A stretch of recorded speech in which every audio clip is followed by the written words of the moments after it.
Hola, buenas tardes. Son las 6:02, 5:02 en Canarias. Vamos a esperar medio un minutillo más y empezamos directamente. Espero que estéis todos muy bien, que aunque nos hemos quedado en Granada y Málaga en la fase 1, pero bueno, esto remontaremos dentro de poco. Así que, bueno, lo importante es que estemos todos bien y que siga esto para adelante, como tiene que ser. El otro día, una amiga me dijo que no es del área médica ni tal, ni sanitaria, ni de entrenamiento. Me comentó que pues te estás oyendo, Carlos. Y la verdad es que es muy interesante eso de las mitocondrias, pero que yo no sé eso de las mitocondrias a qué viene, ¿no? Y además yo no sabía, ¿cómo le digo yo a mi marido cuando llegue? Que sí, que cuando haga ejercicio que le van a crecer las mitocondrias. Yo preferí no decirle nada. Así que nada, por si acaso están oyendo gente que no sea muy de nuestro entorno, pues procuraré que se entienda bien lo que quiero contar. Seguramente a muchos de vosotros pues os parecerá a lo mejor muy excesivamente simple, pero bueno, yo trataré de hacerlo lo mejor posible, como me sea posible. Si os parece, hoy de lo que se trataba era, después de haber dado el otro día, pues la parte más teórica del porqué del ejercicio dentro del proceso del envejecimiento para poder revertir parte de o enlentecer parte de lo que estaba pasando, pues nos quedamos un poco ahí en la parte más práctica, ¿no? Y hoy vamos a ir dirigidos directamente a eso, ¿no? A ver si soy capaz de darle aquí. Y esto pasa. Así que desde el principio he decidido, pues bueno, pues vamos a empezar por lo que siempre queda para el final, que vamos a hacer a ver cuáles son los puntos claves y esos son ya las -5 y ya no le da tiempo a uno a nada, ¿no? Así que vamos a empezar por ver qué es lo que recomiendan, cuáles son las recomendaciones que nos dan para hacer ejercicio, para prevenir la fragilidad, personas más mayores, etcétera. Y a partir de ahí, pues vamos desgranando un poco lo que pasa, ¿no? Para eso, pues, me baso en un documento de otros que hay, pero bueno, este es del 2014, del Ministerio, yo creo que el que lo coordinó fue Miquel Izquierdo, y bueno, pues lo que nos contaba poco más o menos era, este además lo tenéis a vuestra disposición en internet, lo podéis descargar perfectamente, y lo que nos contaba era que, bueno, pues lo que se recomienda es que para hacer un ejercicio más dinámico, aeróbico, de intensidad moderada y que tiene tantos efectos beneficiosos, pues lo que se recomienda es que dependiendo de cada uno cómo tenga su nivel de funcionalidad, pues que puedan hacer, pues eso, caminar, el hacerlo en cinta rodante, subir escaleras, bajar, hacer bicicleta estática. Todo se queda un poco en el aire, ¿no? Que hay una serie de test que vienen bien para poder evaluarlo y desde el punto de vista más concreto, pues nos dicen que deberíamos de hacerlo entre el 60-80% de la frecuencia cardíaca máxima, ¿no? Teniendo en cuenta que esa frecuencia cardíaca máxima, si alguien no ha hecho una prueba de esfuerzo para saber cuál es su frecuencia cardíaca máxima real en el ejercicio, pues que contáramos como lo de 220 menos la edad, poco más o menos, pues distintas fórmulas que puede haber. Y de eso que trabajáramos alrededor de un 60 a un 80%. Lo cual, pues, bueno, pues es una intensidad relativamente cómoda, ¿no? Nos dicen que deberíamos de hacer entre 5 30 minutos por sesión, que es un margen pues bastante amplio como para decir, bueno, vale, entre 5 y 30 la verdad es que va a diferencia, ¿no? Y que con que hiciéramos 3 días en semana, pues podría estar bien, ¿no? También insiste mucho en la necesidad de hacer un entrenamiento muscular y un entrenamiento muscular que se podría hacer pues con distintos tipos de resistencia, ¿no? Desde utilizar el propio peso del cuerpo, de los brazos, de las piernas, del tronco, hasta utilizar pues bandas elásticas, tobilleras, resistencias progresivamente más intensas y que lo que hiciéramos fuera pues con un par de veces o 3 veces por semana estaría bien y sería suficiente.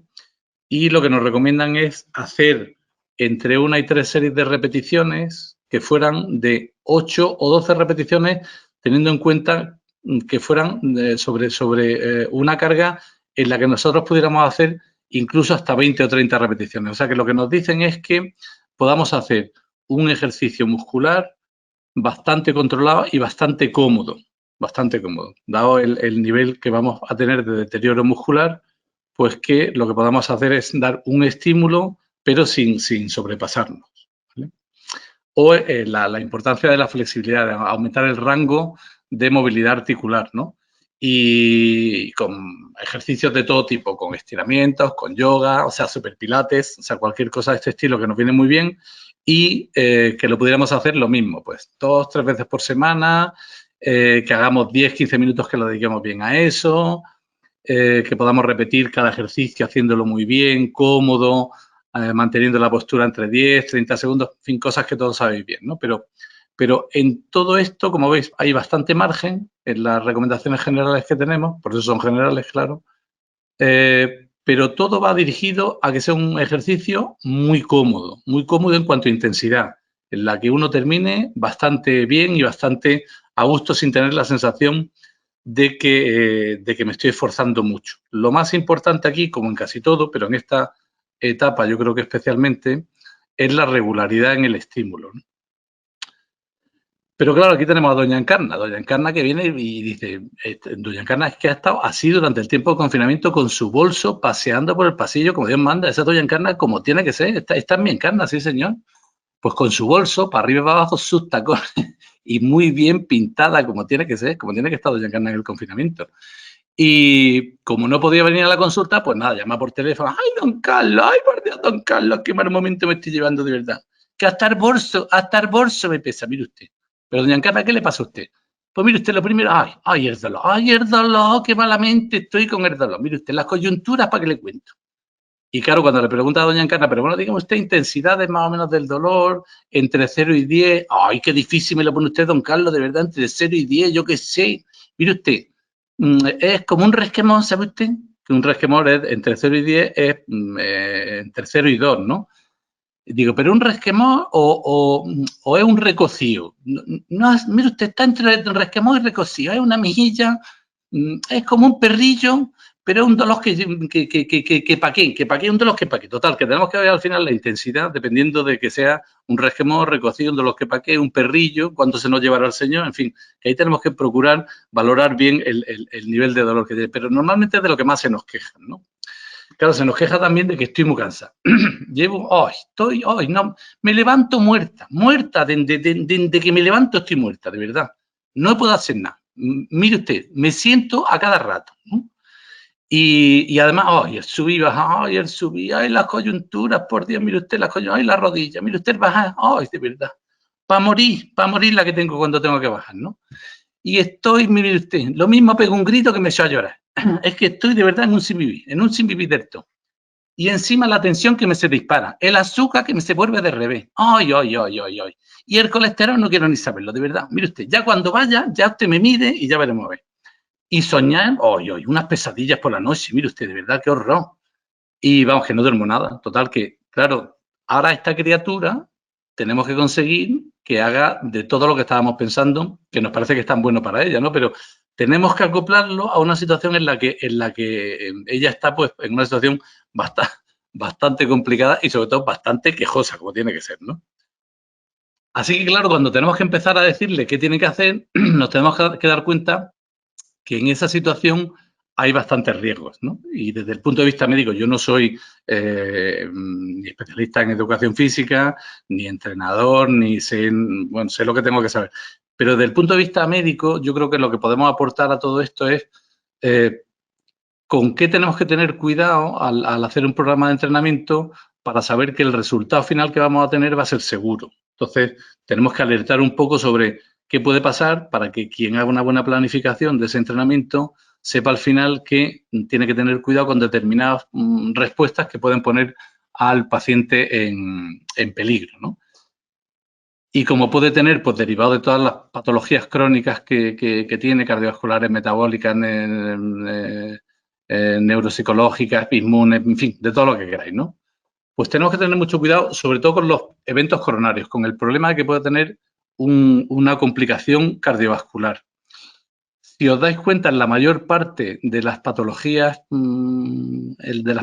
crónicas, la mortalidad suele ser una mortalidad cardiovascular, en un gran porcentaje de ellos, ¿no? En la diabetes pasa así, en los nefrópatas suele pasar también así en un porcentaje alto.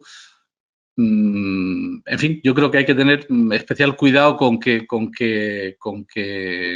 el sistema cardiovascular lo tengamos bien en cuenta a la hora de que pueda haber, pues eso, crisis hipertensivas, que pudiéramos desencadenar por el aumento de la presión arterial, sobre todo, pues accidentes cerebrovasculares, que pueda haber síncopes que hagan que esté el paciente en una situación franca de riesgo, las caídas, por supuesto, ¿no? Cuando están en situaciones neurológicas más complicadas, o incluso por los mismos fármacos, porque con los mismos fármacos ya tenemos que tener mucho cuidado con lo que están tomando, porque muchas veces la incapacidad o la disfunción que tienen o la fragilidad de estos pacientes tiene que ver con los efectos secundarios de algunos de los fármacos que están tomando normalmente, ¿no?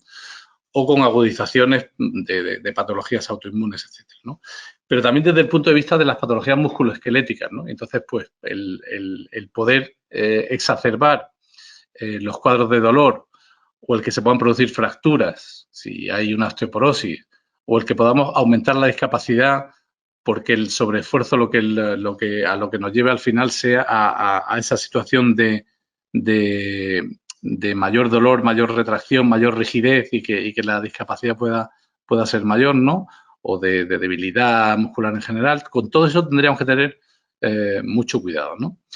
Y aparte los riesgos debidos pues, a la propia falta de condición física, que se superponen un poco con lo que hemos visto hasta ahora, ¿no? Pero que se centrarían en la aparición de cansancio, de disnea, porque estoy con una mayor fatiga, de debilidad, de rigidez muscular o de cuadros de inestabilidad que también tenemos que tener muy en cuenta en estas edades, ¿no? Así que lo primero que habría que hacer es hacer un buen diagnóstico desde el punto de vista médico y desde el punto de vista funcional para poder hacer una planificación y una programación de su entrenamiento lo más segura posible, teniendo en cuenta sobre todo esas señales de alerta y esas banderas rojas que tuviéramos que tener siempre muy en cuenta para no sobrepasarlo y que no hagamos que el paciente pueda entrar en una situación de mayor riesgo, ¿no?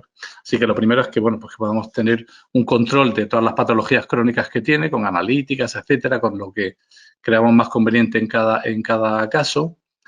Y luego el que podamos hacer una evaluación para hacer la prescripción del ejercicio en estos pacientes. Es verdad que sería muy conveniente el poder pensar que hiciéramos pruebas de esfuerzo, etcétera, lo que solemos hacer en los centros de medicina del deporte, pero desgraciadamente eso no es lo que vamos a tener más al alcance de la mano y probablemente tampoco sea tan necesario. O sea, yo creo que lo más importante es que la gente empiece a hacer más ejercicio, que empiece a llevar una vida más activa y a partir de ahí que empecemos a ver si hay que planificar un entrenamiento de una mayor intensidad porque se van acomodando bien a cargas progresivamente mayores, pues podremos empezar a hacer pruebas también de más cuidado y más específicas desde el punto de vista del control de la intensidad, ¿no?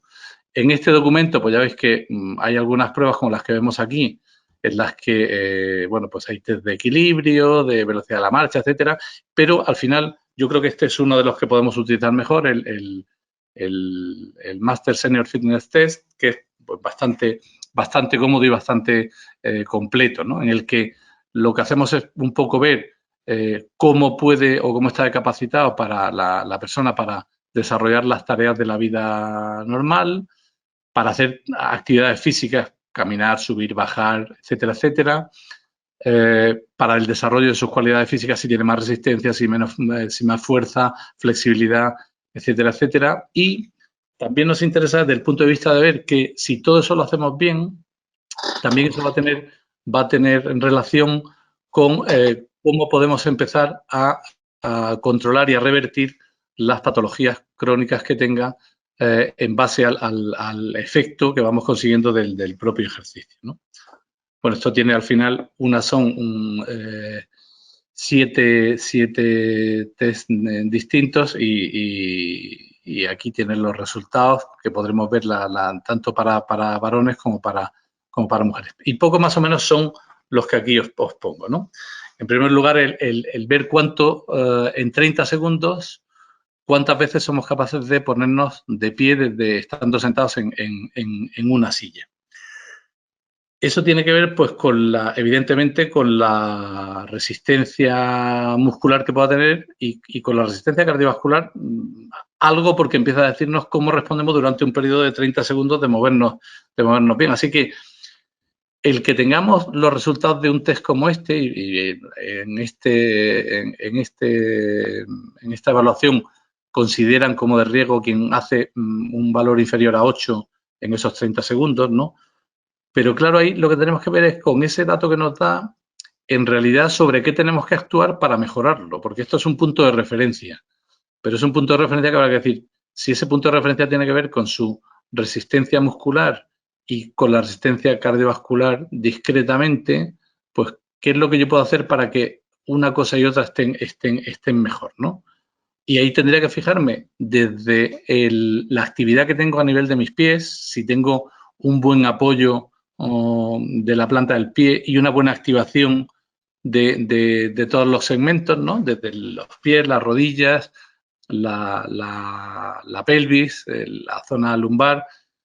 ¿Cómo controlo bien todo eso para que el resultado final sea cada vez mejor? Y si yo tenía un resultado regular o un resultado aceptable, pero ¿qué tipo de ejercicios tendría que hacer para conseguir que eso mejorara, ¿no? Y en ese sentido, pues tendré que hacer más ejercicios que me permitan activar mejor la musculatura del pie y de la pierna, cosas muy facilitas, o hacer más ejercicios de tipo isométrico que me permitan, pues, activar un poco mejor la musculatura de las piernas, los muslos, la zona glútea, la zona abdominal, incluso ayudando ahí al hacer el puente también, o los abductores, ¿no? Ejercicios muy fáciles, pero que lo que nos permiten es tener el objetivo de saber que si yo voy mejorando con este tipo de ejercicio mi capacidad muscular, la prueba que voy a hacer al final va a estar mejor. Y eso lo puedo trasladar además a que en el día a día yo me voy a poder mover mejor también. Voy a poder subir mejor escaleras, voy a poder levantarme mejor, subir, bajar, andar, etcétera, ¿vale? Bien. Y podemos hacer, pues, todos los ejercicios que se os ocurra, y aquí traigo algunos, bueno, sabéis muchos, pero fijaros que todos son muy simples, pero muy importantes en cuanto a pensar qué tipo de estímulo estamos dando. Y desde luego en esta población hay que hacerlo con mucho cuidado, ¿no? El segundo test que hacemos, la segunda prueba, es la de 2 minutos subiendo la rodilla hasta una posición intermedia entre la rodilla cuando está en extensión y la cadera, ¿no? Y ahí vemos el número de repeticiones que hacemos. Y estamos en las mismas que en el caso anterior, ¿no? Aquí lo que vamos a ver es, pues, cuál es la actividad que tenemos, no solo en las piernas cuando voy subiendo, sino en la que me estabiliza también, cuál es la actividad que tengo en la musculatura del muslo, en la flexora de la cadera también, o en la extensora y la estabilizadora de nuestra pelvis y o del segmento lumbopélvico. Quiere decir que para hacer bien esto yo tendría que buscar ejercicios que al final me ayuden a mejorar todo aquello que yo pienso que interviene en esa prueba, con ejercicios tan fáciles como estos o como estos más dirigidos a la activación de la musculatura, sobre todo de la cadera, ¿no? Lo podemos hacer contra resistencia o no, o utilizando el propio peso también, como en el ejercicio de abajo, para estabilizar un poco más la cadera y hacer un poco más de ejercicio de glúteo, de isquiotibial, ¿no? Hacer, bueno, estímulos poco a poco, pero que nos sirvan para ver que al final la musculatura que queremos que esté muy estable. Todo esto, como os podéis imaginar, pues tiene que ver con que luego uno ande mejor, suba mejor, corra mejor, me desplace mejor, me agache mejor, etcétera, ¿no? La tercera prueba que hacemos es la de la flexión del codo con una pesa determinada y, bueno, pues en este caso con pesos distintos para varón y para mujer, para hombre y mujer, y también con una zona determinada de riesgo si no hago un número determinado de repeticiones en esos 30 segundos. Y aquí tendré que tener en cuenta no solo la musculatura del propio miembro superior, desde la muñeca, la mano, la muñeca, el codo o el brazo, sino además la estabilización que puede hacer en la espalda y en la propia cintura escapular, ¿no? Que será muy importante el que eso lo pueda coordinar bien, porque eso va a depender también de que la musculatura de la espalda esté bien, mi cintura escapular pues esté bien controlada, que eso tiene tanto que ver, como bien sabéis, pues con gran parte de las molestias que tiene casi todo el mundo en cuello y en hombros, ¿no? Así que ahí podremos hacer pues todos los ejercicios que se os ocurra, teniendo en cuenta que en esta población tenemos que hacerlo mucho más progresivo y con mucho cuidado, que sean ejercicios muy poco a poco crecientes en cuanto a la intensidad y sobre todo que consigamos que hagan muy bien el control de la ejecución del movimiento. En estos casos yo creo que es especialmente importante porque si no, cuando uno hace un ejercicio, la tendencia es saber cómo lo hago, pero voy a utilizar la musculatura que utilizo siempre. Puede ser que haga una flexión como hace el señor del dibujo de abajo, de la fotografía de abajo, pero puede ser que en ese movimiento que aquí mantiene la espalda tan bien recta y erguida, pues lo más normal va a ser que nos apoyemos o utilicemos musculatura que no sea la que queremos para ese ejercicio en concreto, sino que sea la que yo utilizo normalmente y por eso es por lo que tengo malas posiciones y por eso es por lo que tengo más sintomatología, ¿no? Otro de los test es el test de los 6 minutos caminando. Este es pues muy cómodo, lo hemos podido hacer en el confinamiento perfectamente todos y sin tener que hacerlo en los 50 metros, pues sí que lo podíamos hacer en menos metros, pero ver cuántos metros soy capaz de caminar. Y esto nos sirve pues para ver también sobre todo la resistencia cardiorrespiratoria, la capacidad aeróbica en general, pero también en eso tenemos que tener en cuenta el que vamos a necesitar. Claro, nosotros le solemos decir a la gente, usted pues vaya a andar, que el mensaje la verdad es que es bastante pobre, ¿no? Pero bueno, está bien, si la gente anduviera pues sería fenómeno. Pero claro, es que al andar o al correr o al hacer bicicleta es que podemos utilizar un montón de musculatura que si nosotros nos centráramos en cómo lo estamos haciendo durante el tiempo en el que yo estoy andando o estoy corriendo o estoy haciendo bicicleta, podría tener mucho más desarrollo de esa musculatura si soy consciente de qué es lo que estoy utilizando en cada momento. Es decir, desde que yo ando y me puedo dar cuenta de cuál es la posición de mi espalda, si la llevo suficientemente erguida, del abdomen, si tengo, si incluso si el eje principal, el eje sagital, lo tengo más inclinado o menos inclinado, si estoy más apoyado en los talones o estoy más apoyado en la parte media del pie, eso me facilita el caminar. Si mi pelvis bascula o no bascula durante el tiempo en el que yo estoy caminando y se coloca en posiciones que no son las más adecuadas, si subo bien las rodillas porque utilizo bien la flexión de la cadera para moverme, etcétera. Es decir, que yo puedo estar pendiente de la activación de mucha musculatura durante este ejercicio que me permita el que el ejercicio en sí sea mucho más completo si yo aprovecho el tiempo en el que estoy andando para poder estimular todo aquello que hace que el tiempo en el que yo estoy haciendo un ejercicio de este estilo, pues sea más provechoso y además me dé mejores resultados sobre lo que yo estoy buscando en ese momento.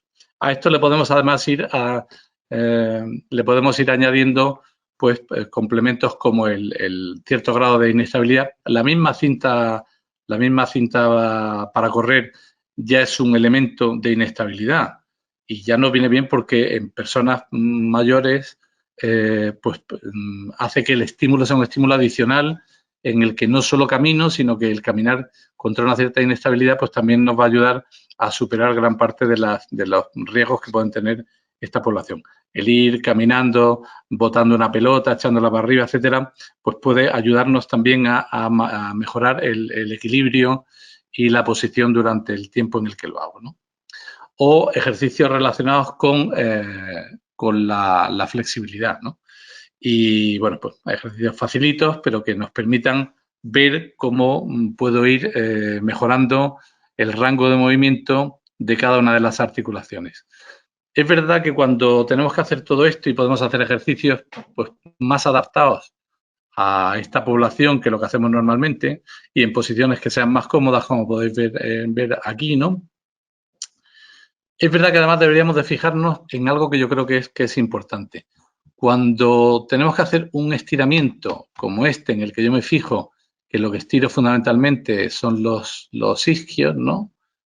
pues también me debería de dar cuenta de un proceso fisiológico que todos conocéis bien, que es que cuando yo hago esto, si yo activo mi cuádriceps, lo que estoy haciendo es, además, durante ese tiempo, inhibir la musculatura isquiotibial. Luego yo puedo hacer un estiramiento solo porque yo mantengo una posición y lo que note sea esa sensación de estiramiento en la zona posterior, o bien podría conseguir que hubiera una inhibición neurológica más fisiológica si yo lo que estoy haciendo además es activar la musculatura antagonista, en este caso, la musculatura del cuádriceps. O sea que yo creo que es importante que en esta gente podamos ayudarles a que cuando yo hago un ejercicio como este para estirar más la zona lumbar sobre todo, yo pudiera activar un poquito más la musculatura abdominal, haciendo además respiración que me permita activar esa musculatura y, por tanto, de una forma refleja, no solo hacer un estiramiento mecánico, bueno, por mecanismos como el órgano tendinoso de Golgi, etcétera, pero más mecánico, sino también desde un punto de vista más neurológico controlado por la inhibición, y lo cual supondría una regulación de la musculatura que tengo activada y la que tengo inhibida de una forma más controlada, lo cual nos permitiría que el resultado final sea un resultado más estable. No solo tengo que estirar un músculo, sino que tengo que procurar que haya una activación tanto de agonistas como antagonistas que me permitan que la situación final sea la más equilibrada, ¿no?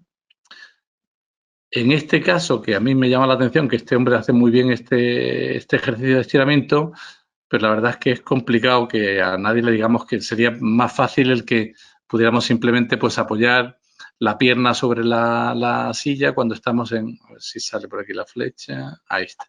Pudiera ponerme yo delante de la silla y simplemente la pierna pues apoyarla aquí para conseguir que el pie estuviera apoyado en la silla y que yo pudiera hacer un estiramiento de toda la zona esta anterior, ¿no? Pero bueno, si él lo consigue, a su casa viene y don Ricardo, enhorabuena por lo que usted está consiguiendo.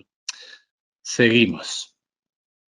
Y a todo esto habría que sumarle además algo que viene en el otro tipo de test que tiene el documento, que es lo del equilibrio, ¿no? La primera parte está del equilibrio, yo creo que es muy importante que podamos hacer test de equilibrio en las personas mayores.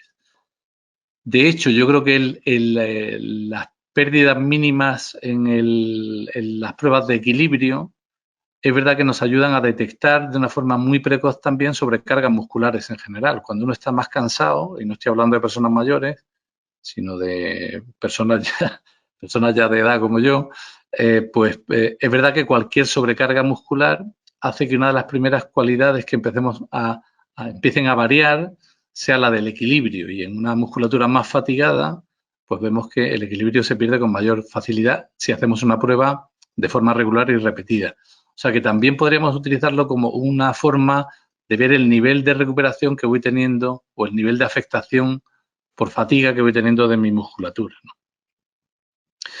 Y ahí, bueno, pues todo lo que podamos hacer. Además, a todo esto podemos sumarle no solo el hacer ejercicios de desequilibrio, sino también el ir sumándole el hacerlos, pues primero con apoyo, luego con algo delante con lo que yo me pueda apoyar, pero sin apoyarme, pero teniéndolo delante para saber que si noto una cierta inestabilidad me puedo agarrar, o incluso el ir sumándole el cerrar los ojos, pues el introducir pues superficies en las que poco a poco pueda tener más inestabilidad.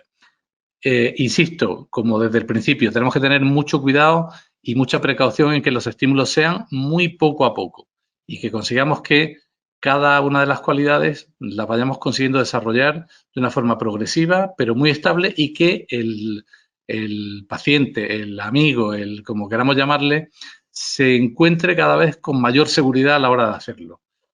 Yo creo que para que además tengamos una buena adherencia de cualquiera que empiece a hacer ejercicio o que ya lo hacía y que quiera seguir haciéndolo, especialmente en edades más avanzadas, depende mucho de que uno se sienta muy cómodo. A cualquiera nos pasa, pero yo creo que según pasa el tiempo cada vez más. Por eso tenemos que tener muy en mente, a lo mejor el mejor programa de ejercicio es un programa de entrenamiento súper específico, concreto, con tal, pero yo creo que el mejor programa al final es el que conseguimos que ellos hagan. Y sobre lo que ellos hacen, tenemos que procurar que vayamos modificando muy poco a poco en base a que lo mantengan de una forma regular, para lo cual se lo tienen que pasar bien. Y para pasárselo bien tienen que estar cómodos. O sea que no debemos de fijarnos mucho tanto en que le tenga que hacer un ejercicio 7 repeticiones menos 2 por 8 segundos en los que me descanso, que es verdad que hay que tenerlo en cuenta, sino procurar que eso lo haga de forma regular. Entonces, es preferible que a veces seamos algo menos precisos, porque no lleguemos a los límites más de riesgo, por decirlo así, pero que sí nos permitan que el paciente se sienta cómodo o nuestro amigo se sienta cómodo y que con eso consigamos que la principal cualidad que tiene que tener todo esto, la principal característica que es la regularidad, pues consigamos que lo haga. Porque según se vayan encontrando más cómodos, lo que harán será ir ampliando el número de ejercicios que haga y yo creo que en todo esto tenemos que tenerlo muy, muy en mente para no equivocarnos, ¿no? Bien, así que de forma general, cuando tenemos que empezar a hacerle a Doña Encarna, ay, el bolso de Doña Encarna, cómo me gusta, Dios mío, ese de ir de San Logán, por lo menos, ay, qué alegría. Doña Encarna, cuando viene y nos cuenta el dolor que tiene, la marca está, ay, que sin vivir, por Dios, ¿no? Tengo que decir, Doña Encarna, usted se mueve una mejilla. Sí, sí, algo me muevo, algo me muevo. Bueno, pues vamos a no pararlo. Vamos a empezar a hacer más cosas, pero lo primero vamos a no pararlo, ¿no? Esto ya lo contaba un poco el otro día, pero yo creo que es importante volver a verlo. Entonces, sobre eso tenemos que decir, para que usted se vaya moviendo de forma más cómoda, lo primero que tendríamos que ver es qué zonas son las que más la sobrecargan, ¿no? Y aquí la estamos viendo a Doña Encarna, a ver si me sale por aquí la flecha. Dice la flecha, si no he visto ni a los indios, voy a ver la flecha. Sí, por aquí tiene que venir. Bueno, no viene la flecha. Bien, pero está claro que de las zonas que tenemos con mayor retracción es la zona frontal, ¿no? Y probablemente tiene pues mucha más retracción de toda la musculatura rotadora interna de los hombros, el diafragma lo tendrá hecho una piedra, la musculatura flexora de la cadera seguramente que también, en fin. ¿Qué es lo primero que tenemos que hacer? Pues ver cómo conseguimos que esas zonas que están con mayor rigidez inicialmente podamos empezar a liberarlas. Lo veis todos cuando lo tenéis la experiencia con cualquier persona. Antes de que yo tenga que empezar a forzar o a estimular la musculatura en la parte posterior, y yo digo, bueno, es que esta mujer habría que poner la espalda un poquito mejor, ¿no? Vamos a ver qué podemos hacer por la espalda. Pero si conseguimos inhibir un poquito más y relajar un poco más la musculatura ventral, la musculatura dorsal la vamos a poder estimular con mucha más facilidad. O sea que quizá primero tengamos que reducir bien esas zonas más de sobrecarga y a partir de ahí ver cómo consigo controlar mejor la movilidad, por ejemplo, de sus hombros. Si yo empiezo a poder disminuir la carga que tiene en la musculatura de sus pectorales o del deltoides anterior, etcétera, pues lo que voy a conseguir es que la movilización de su hombro en general sea algo mejor. Eso me permita estimular un poco más la musculatura rotadora interna de su hombro, por ejemplo, y con eso hagamos dos cosas distintas. Por un lado, y sumatorias. Por un lado, fortalecer esa musculatura, pero además conseguir inhibir la que estaba más retraída en la zona ventral, ¿no? Y con eso el control del segmento, del movimiento del segmento será mejor. Y el control del rango que pueda tener de movimiento de esa articulación será mejor. Y a partir de que eso lo controlo medio bien, pues será más fácil que yo pueda empezar a fortalecer la musculatura posterior. Porque ya he puesto ese área, la he puesto en las mejores condiciones como para poder hacer un entrenamiento, llamémosle entre comillas, de más fuerza de su musculatura rotadora externa, del hombro y de la estabilizadora de la escápula. Bueno, pues poco a poco, ¿no? Pero tenemos que procurar que todo funcione muy bien para que nos permita que al final el objetivo que queremos tener, que es que aquella musculatura que está menos activada esté más y que la que está más retraída y con más rigidez, pues esté un poquito más elástica, ¿no? Y a partir de ahí, pues sí que podremos aumentar la velocidad de los movimientos que queramos hacer, la precisión de cada movimiento y que cuando lleva la bandeja, pues no se le caiga el vaso de encima de la bandeja porque pueda estabilizar bien su miembro superior, activando bien la musculatura incluso de su escápula. Y eso lo ven muy bien cuando hacen ese tipo de ejercicios, pues sí ven que, bueno, es que tengo un temblor que yo no sé si será Parkinson. Mire usted, don Carlos, lo que me faltaba, y ahora tener Parkinson, digo. Y muchas veces tiene que ver solo con que al final no están utilizando nada de la musculatura de su hombro y lo hacen todo con la musculatura de la mano, de la muñeca o del antebrazo, con lo cual es mucho más fácil que tengan esa sensación de oscilación cuando hacen un movimiento de mayor precisión, ¿no? Hasta que eso nos lleve al final a un poco del cambio de su postura. Bien. A todo eso tenemos que sumarle el que además la criaturica tiene pues la tensión por las nubes. Ay, mire, estoy una dolorcica que me da en la cabeza. Ay, cuando me enfado con mi yerno. Ay, Dios mío. Ay, qué yerno más malo me ha salido, de verdad. Con lo buenísima que es mía. Y se le sube la tensión. Me se pone, ay, cómo me se pone la tensión, don Carlos. Mire usted. Según me pongo, me se sube por encima de lo normal. Dice, fíjese, como me decía un día una paciente, fíjese usted, si tengo la tensión descontrolada, que tengo la baja más alta que la máxima. Digo, pues entonces está usted muy descontrolada de esto. Pero bueno, lo vemos en la intensidad del esfuerzo, ¿no? Lo normal es que la presión sistólica pues suba, porque aumentamos el gasto cardíaco, pero suba hasta un cierto nivel, ¿no? Y lo más normal es que la presión diastólica disminuya durante el ejercicio. Pero, sin embargo, las respuestas hipertensivas vemos que se mantiene o se eleva. Quiere decir que la resistencia vascular periférica que tenemos aumenta durante el tiempo del ejercicio cuando debería de disminuir porque nuestros capilares se distiendan, el calor, etcétera, la actividad muscular, etcétera, etcétera, ¿no? Todo esto tiene que ver, además, con que todo esto tiene que ver además con que podamos tener un problema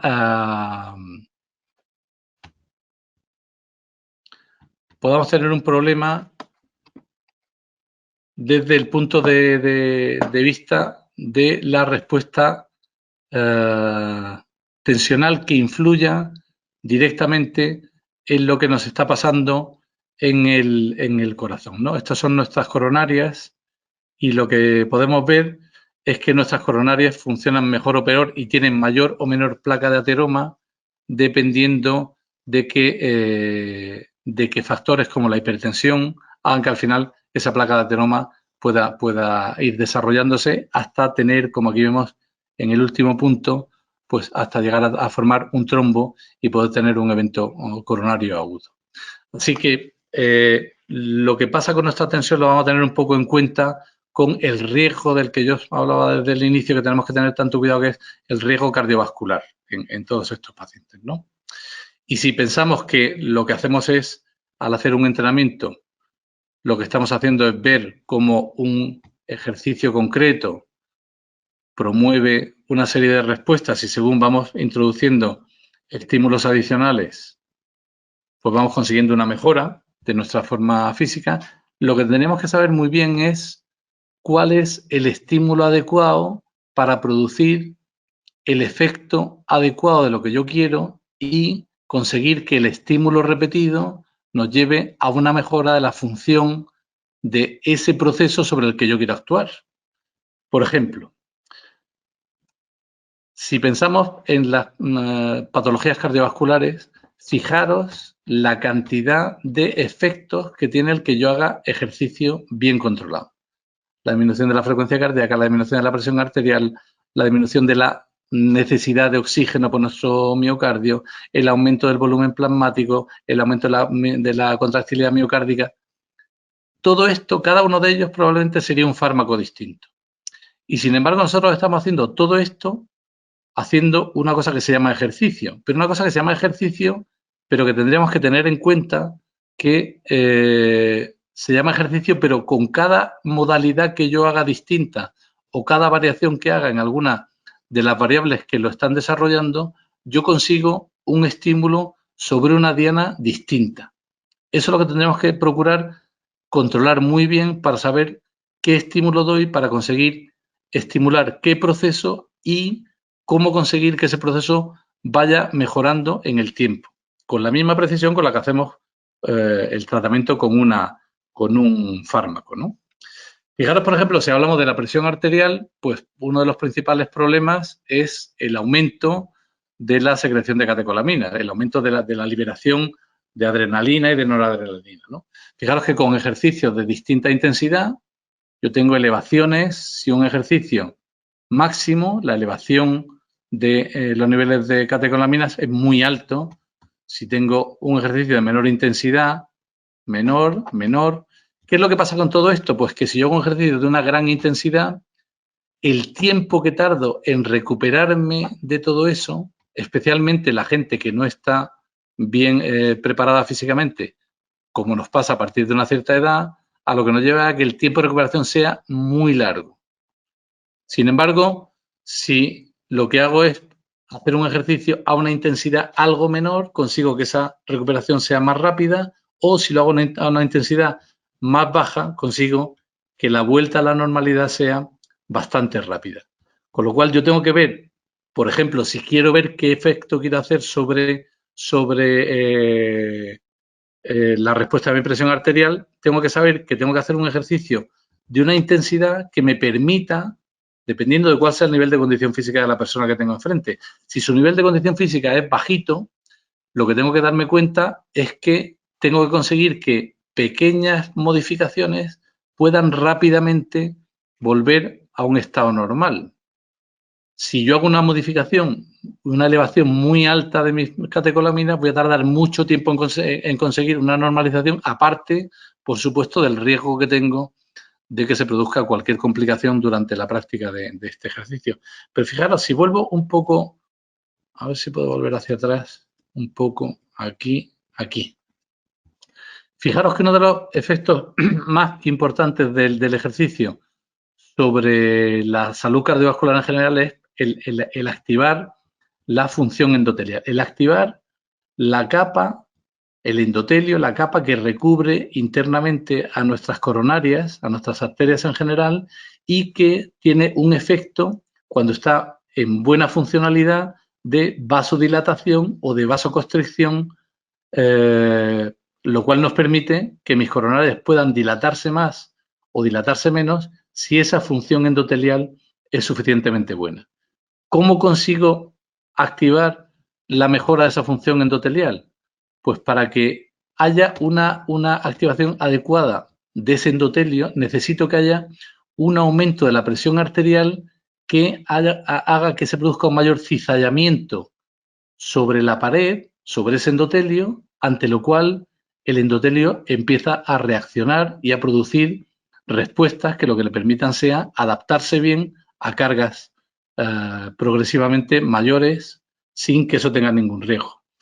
¿A dónde nos lleva todo eso? Pues nos lleva a esto.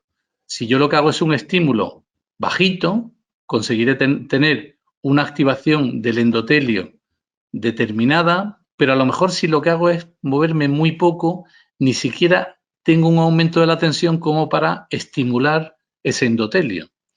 Luego tendré que tener, si quiero un efecto muy concreto, quiero hacer un ejercicio que me permita estimular la función endotelial de mis coronarias, que tiene tela, que suena muy bien eso, la verdad, ¿no? Si yo quiero conseguir eso, tengo que hacerlo consiguiendo que sea un ejercicio que eleve discretamente la presión arterial para que haya un aumento del cizallamiento, del paso de la sangre sobre la pared del vaso y que con eso mi endotelio empiece a reaccionar. Pero además lo tengo que hacer durante un tiempo muy limitado para que no sobrecargue la capacidad que tenga esas células de poder tener un efecto positivo, ¿no?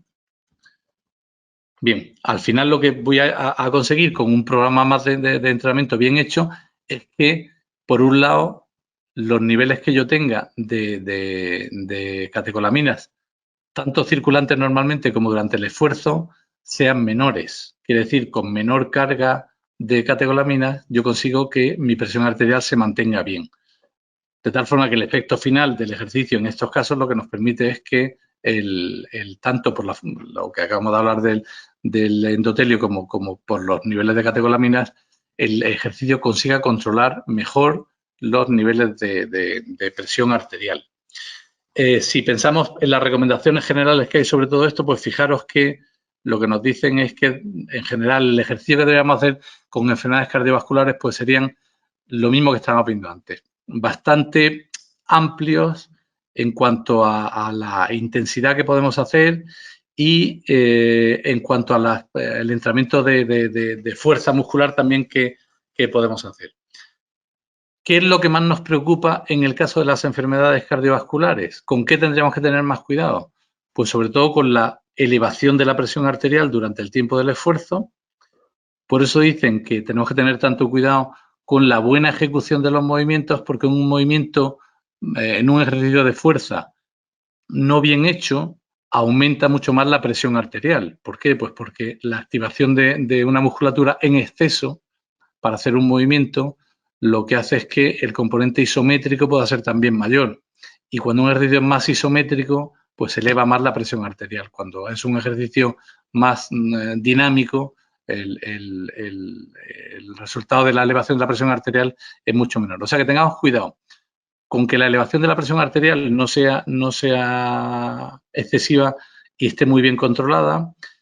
Uno de los factores que más nos ayuda para eso también es el que la respiración sea adecuada durante el tiempo en el que están haciendo los ejercicios.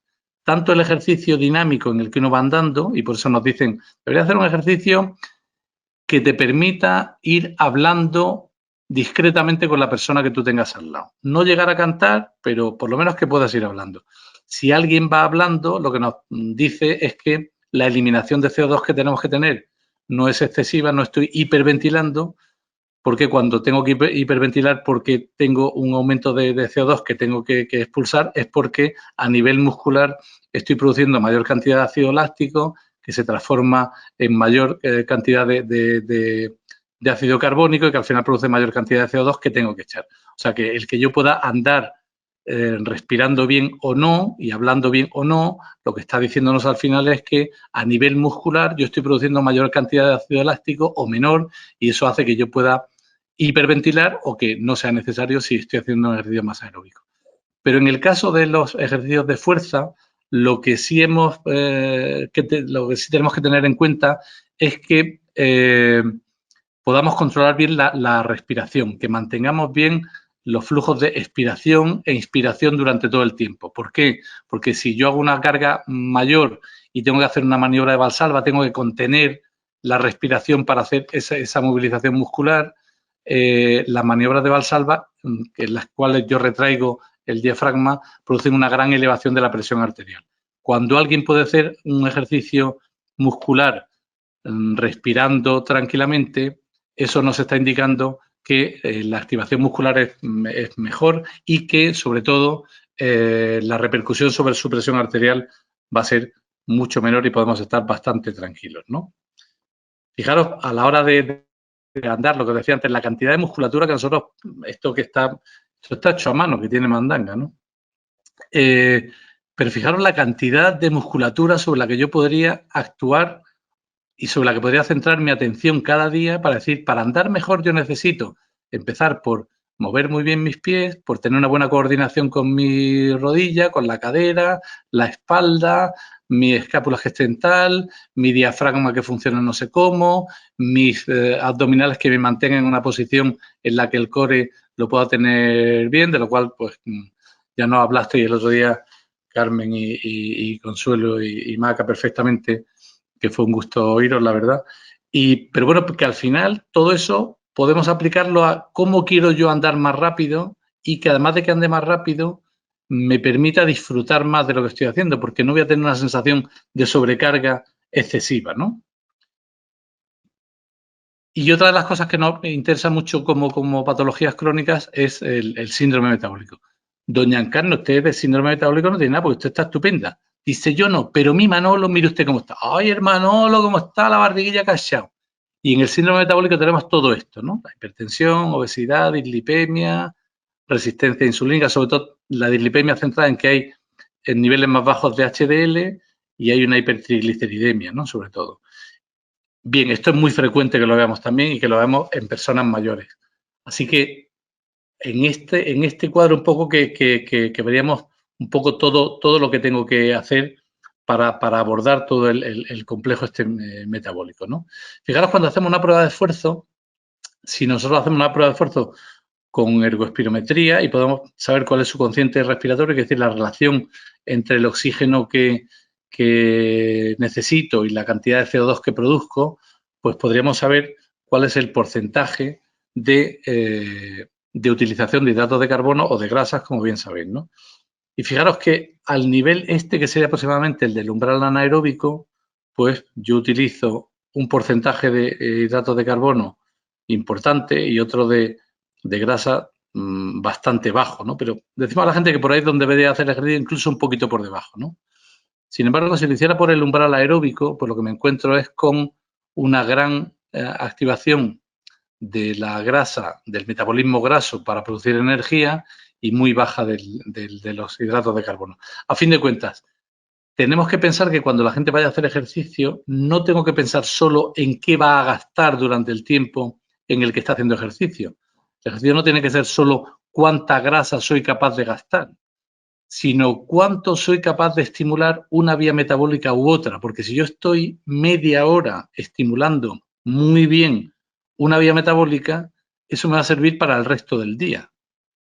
Y lo que tenemos que procurar es no intentar hacer o poner el objetivo en el gasto energético que hago durante el ejercicio, sino en qué estoy estimulando para que el resto del día también me tenga protegido, ¿no? Y fijaros que en el caso de la diabetes, pues, en el caso de la diabetes tipo 2, curiosamente, no en personas mayores, pero esta es una guía sueca de la Sociedad Sueca de Medicina General, y aquí dicen que fijaros que el entrenamiento muscular debería casi de llevar al agotamiento de la musculatura en cada uno de los ejercicios. Es verdad que se ha visto que con ejercicios que sean de una suficiente intensidad, las respuestas que se producen desde el punto de vista metabólico, pues hacen que haya un aumento del GLUT4 sobre todo y que ayude a que la entrada de glucosa en las células sea mejor, etc. Es decir, que en la diabetes, igual que en los problemas cardiovasculares en general, tenemos que tener muy en cuenta el desarrollar muy bien la musculatura. En la tercera edad especialmente, claro, porque aquí tenemos que tener en cuenta que la sarcopenia, la pérdida de masa muscular que tenemos con el paso de los años, es muy intensa. Y gran parte del deterioro que se va produciendo está ligado a que esa pérdida de masa muscular hace que nuestra actividad sea menor y que incluso eso repercuta a nivel también, a nivel cognitivo y a nivel del sistema nervioso central. O sea que cuidemos muy bien no solo el que la gente tenga que andar, sino el que tenga que hacer un entrenamiento muscular adecuado, teniendo en cuenta siempre las características que nos permitan el poder controlar bien los riesgos que pudieran surgir durante el entrenamiento. La artrosis, pues a casi todos le va a doler algo, ¿no? Pero ya hablaremos otro día sobre la importancia que tiene el que en la artrosis, claro, uno dice, bueno, yo tengo artrosis aquí, en la mano sería menos problemática, ¿no? Pero si tengo una rodilla, pero algún día hablaremos de ¿y por qué resulta que esto se deriva y se desvía en este sentido? ¿Quién ha decidido por ahí que esto haga así en vez de que haga así, ¿no? ¿Hay algo que yo pueda hacer para que esta articulación no sufra tanto en esta zona y que eso pudiera cambiar? Pues la verdad es que sí. En general, en la artrosis tenemos que tener cuidado con que no sean ejercicios de impacto, que hagan ejercicios suficientemente controlados como para que las articulaciones no sufran especialmente, lo cual va a ir de la mano del desarrollo muscular también que tengamos. Las articulaciones funcionan y se cargan más o menos dependiendo de que en una cadena cinética muscular cada uno de los segmentos pueda asimilar bien el esfuerzo que estoy haciendo. Cuando no hay una buena coordinación entre mi pie, mi pierna, mi muslo, mi cadera, al final hay una zona que es la que se sobrecarga más y esa articulación es la que más sufre. Cuanto más podemos hacer una distribución con una buena coordinación muscular, pues tanto más podremos proteger cada una de esas articulaciones, ¿no? O en problemas pulmonares como el EPOC, en el que tendríamos que tener también mucho cuidado con, fijaros que las intensidades son parecidas, pero tendremos que tener mucho cuidado con la saturación de oxígeno, que nos vendría muy bien poder controlarla, y la sensación de disnea, ¿no? Lo mismo. Entonces tendremos que hacer ejercicios específicamente también de toda la musculatura respiratoria, tendremos que hacer ejercicios de la musculatura en general, porque cuanto mejor sea mi estado de forma física, menor componente anaeróbico tendré, porque yo una carga como andar a 4 kilómetros para mí no será un ejercicio anaeróbico, porque he mejorado un poco en mi forma física y eso me permite que también tenga que hiperventilar menos y que la función pulmonar esté más controlada durante el tiempo en el que estoy haciendo el ejercicio, aparte de todos los efectos que podamos tener desde el punto de vista, pues, por supuesto, antioxidante, antiinflamatorio, etcétera, que haga que también nuestro parénquima pulmonar esté en las mejores condiciones posibles, ¿no? O con la enfermedad renal crónica. Curiosamente, en estos pacientes que también tienen que tener mucho cuidado con el riesgo que tienen desde el punto de vista cardiovascular, es verdad que es muy importante el entrenamiento muscular. O sea, en esta gente especialmente, en estos pacientes especialmente. Porque la restricción que suele haber del consumo de proteínas, que hay que cuidarlo muy bien, porque hay que conseguir que el ejercicio, una de las cosas que le va a permitir a estos pacientes es poder comer más proteínas, que su ingesta proteica esté más controlada, porque la van a necesitar para que su musculatura esté más desarrollada, para los procesos anabólicos de creación de tejidos en general. Y eso nos permite, aparte de la modificación del riesgo cardiovascular, del proceso inflamatorio, etcétera, todo lo que queráis, nos permite también que, según su musculatura esté mejor y su ingesta proteica y calórica en general esté mejor controlada, curiosamente también va a estar mejor controlada su función renal al final. Así que en estos pacientes es especialmente interesante el que puedan tener un entrenamiento dinámico, aeróbico en general, pero el entrenamiento muscular también es muy importante controlarlo bien y controlar bien las cifras que vamos teniendo de creatinina, de uremia, etcétera, para controlar muy bien el que no haya una sobrecarga y que la ingesta, tanto proteica como energética en general, sea la adecuada, ¿no? Y la verdad es que yo creo que, bueno, pues tenemos que ver un poco todo esto desde el conjunto. Doña Encarna, la criatura, ha estado ahí echándonos una mano esta tarde, yo se lo agradezco mucho, poniéndose como punto de referencia, pero es verdad que tenemos que tener sobre todo cuidado con esta población en qué estímulos podemos dar de una forma muy controlada, haciendo que la regularidad sea el principal punto de referencia para que puedan seguir teniendo efectos, el que consigamos que además el entrenamiento y el ejercicio que hagamos sea lo más diverso posible, cuanto más en grupo mejor, que disfruten, que se lo pasen bien y que vayamos introduciendo dentro de ese programa de entrenamiento aquello que desde el punto de vista científico nos parece que es muy importante, pero que el paciente o nuestro amigo o nuestro primo no tenga la sensación de que es algo muy médico, sino que es algo que hace en su vida normal, que con lo que está muy bien cuidado, pero ya nos encargaremos nosotros, todos los que estemos en el equipo alrededor de ellos, de que sepamos que estamos introduciendo cada uno de los estímulos que creemos con el tiempo suficiente de adaptación para provocar el que su salud vaya mejorando y que el ejercicio nunca sea desde luego un riesgo, sino que sea una fuente de tiempo en el que uno pueda disfrutar y en el que uno pueda pasarlo muy bien tanto a solas como en grupo.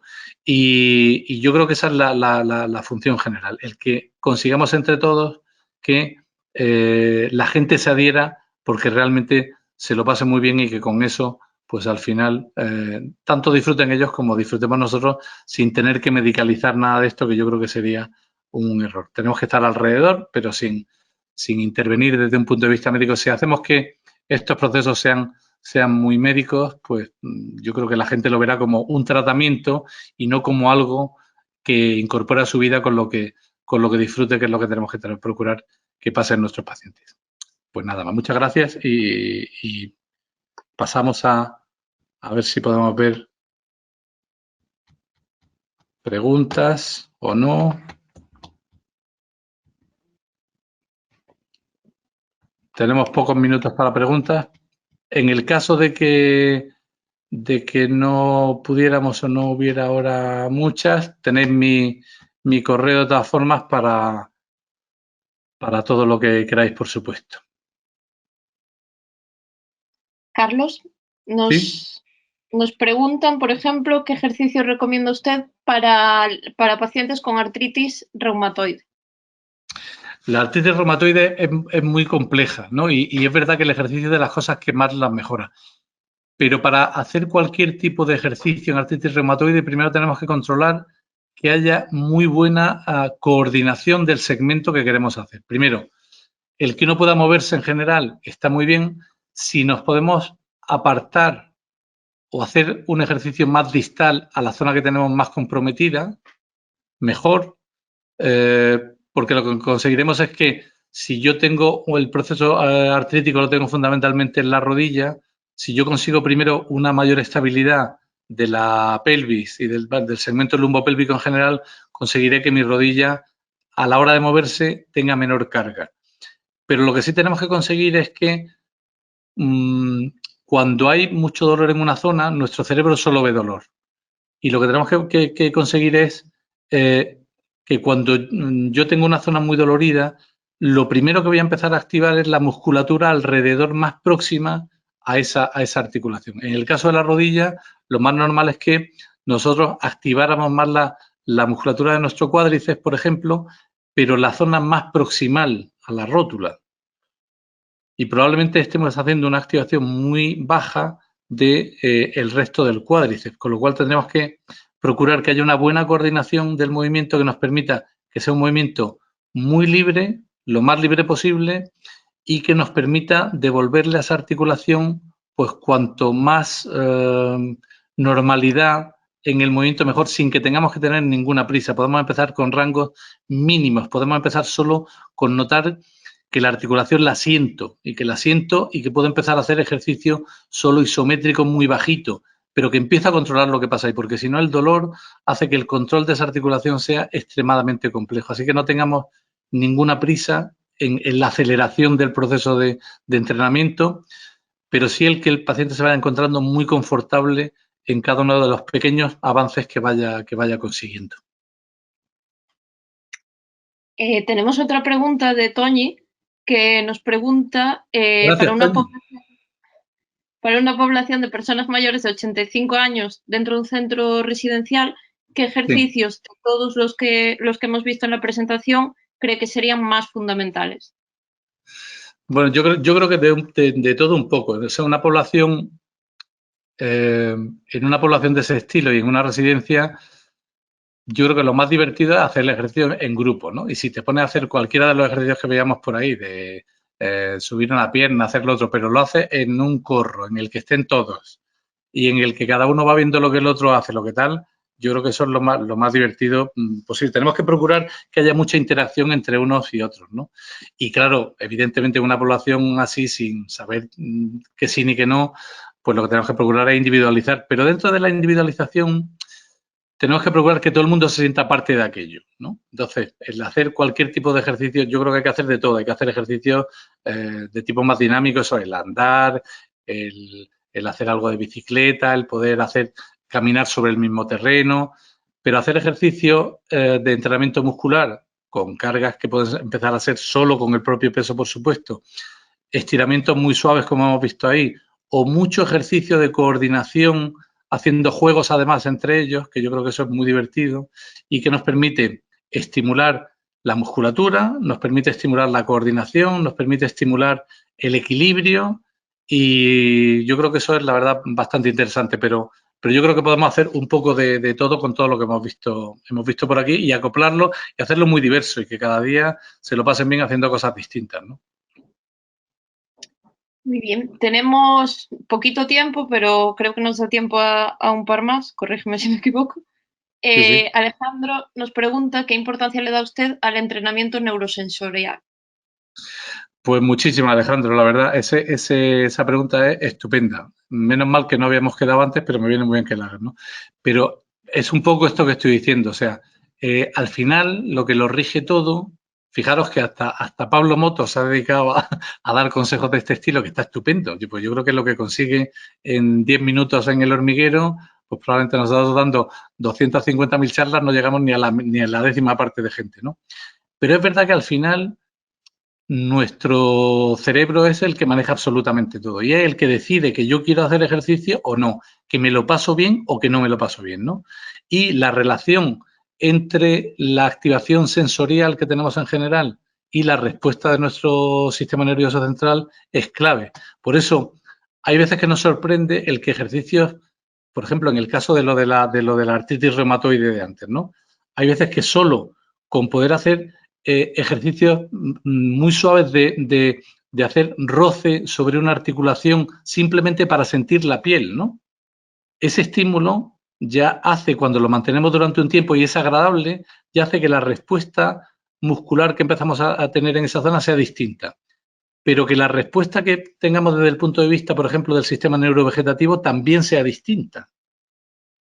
Quiere decir que estímulos que no pensamos que sean tan importantes tienen una gran trascendencia en el que al final la mejora de la fuerza, la mejora de la resistencia, etcétera, que son procesos como mucho más complejos, pero provienen de estímulos tan simples como eso. Sabemos que los queratinocitos, las células de nuestra piel, son capaces de producir citoquinas proinflamatorias y son capaces de producirlas cuando el estímulo que tenemos no es un estímulo adecuado y podemos tener situaciones de esas de alodinia, que un simple roce ya nos duele, etcétera. Y en ese sentido lo que pregunta Alejandro es muy interesante. Yo creo que ese es uno de los campos que más tendríamos que aprender todos y que a mí desde luego me encanta y creo que tiene una aplicación porque es la base, una base clarísima para la mejora de todo esto y para saber por qué la asimilación, además de todo esto que hacemos, puede ser buena o puede ser mala en base a variables que a lo mejor no le hubiéramos hecho mucho caso en otro tiempo o que ni hubiéramos sabido que existían siquiera, ¿no? Muchas gracias.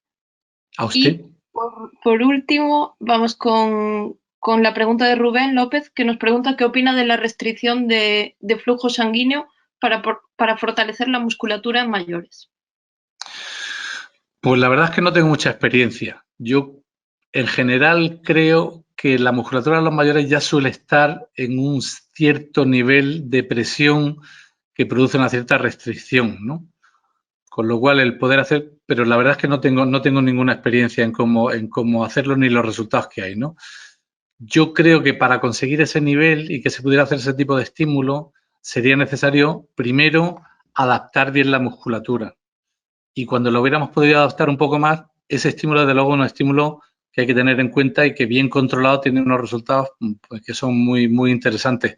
Pero, Rubén, pues no tengo mucha experiencia en esto y no me atrevo a decirte ni que sí ni que no. Pero yo creo que yo sería prudente en cuanto a hacerlo cuando los casos estén medio controlados. Porque, entre otras cosas, el aumento del riesgo cardiovascular, por el aumento de la presión, etcétera, hay que controlarlo especialmente bien en estos pacientes que son mucho más frágiles en cuanto a respuestas que puede haber. Fíjate que, por ejemplo, el aumento de la mortalidad en las mujeres a partir de la menopausia, desde el punto de vista cardiovascular, que tienen una mortalidad superior a la del hombre, se produce por accidentes cerebrovasculares. Y la mayor parte de los accidentes cerebrovasculares se producen por un aumento de la presión arterial.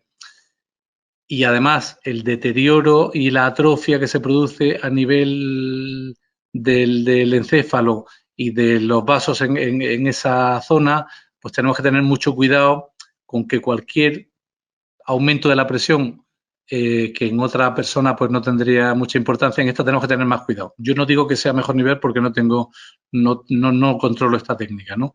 Pero sí que tenemos que tener cuidado al saber con quién lo hacemos y saber qué factores tiene cada uno para hacerlo de forma muy individualizada, ¿no? Pero gracias, Rubén. Bueno, pues lo dicho, no nos da tiempo a más preguntas, simplemente si quiere dejar un mensaje final. Pues nada, un mensaje final que mil gracias por aguantarme, porque menudo rollo un viernes por la tarde, que estamos ya a punto de salir a la calle todos. Pero, en fin, yo creo que este es un campo que a mí me encanta y lo que más me gusta es contar con un grupo de amigos y de compañeros que sois todo un cielo y no puedo estar más contento de la vida que tengo y de la suerte que he tenido de tener gente como vosotros a mi alrededor. Así que un beso enorme y hasta la próxima.